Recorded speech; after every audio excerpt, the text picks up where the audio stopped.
Rock album criticism is a genre of little interest. Everything has long been retold, written, and worn out on social networks. Discussions about nothing are generated. On the internet, lists appear, 200 greatest albums of all time, and other things of that kind.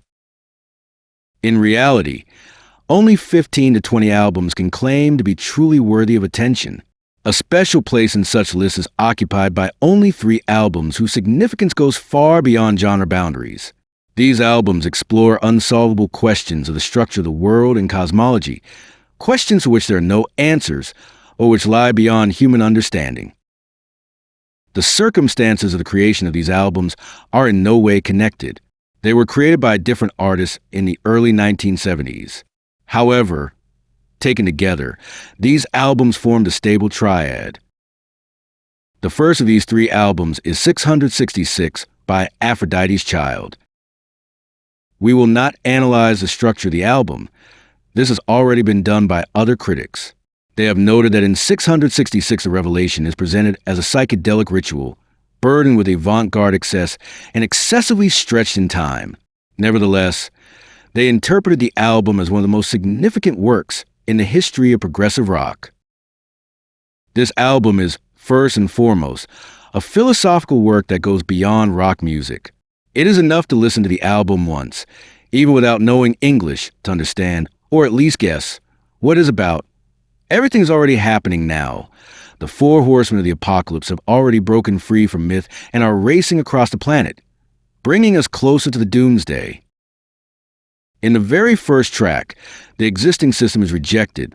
Babylon, symbolizing the modern world, collapses. The system no longer exists. But what remains? A banal hippie commune? A new old system based on the principles of primitive communal society? Any system built by humans from within, whether a state, a religious community, or something else, carries systemic error embedded in human DNA by original sin, as well as many other acquired errors, unnoticed by its creators, but emerging during the development of such a system. Even democratic states, the most advanced systems created by humans, exist in a constant state of instability and recurring crises leading to their destruction. In one country, laws allow a criminal to be elected president. In another, corrupt leaders attempt to create a controlled Frankenstein president and conduct their schemes behind his emaciated back. But the monster breaks free from the test tube, usurps power, and destroys his creators. Systems are cracking at the seams. Babylon is about to fall. But let's return to the album. Its development is divided into 2 parallel streams: inarticulately proclaimed anti-system rebellion, and the main narrative interpreting the apocalypse. This is not direct action, but a speculative picture, like a film in a cinema. All tickets are sold, all seats are occupied, and no spectator can refuse to watch. This is no longer a spectacle, but a demonstration of another, perfect system, created not by humans, but by someone existing beyond the system and beyond human understanding. The apocalypse comes to everyone, as a permanent trial in Franz Kafka's novel The Trial.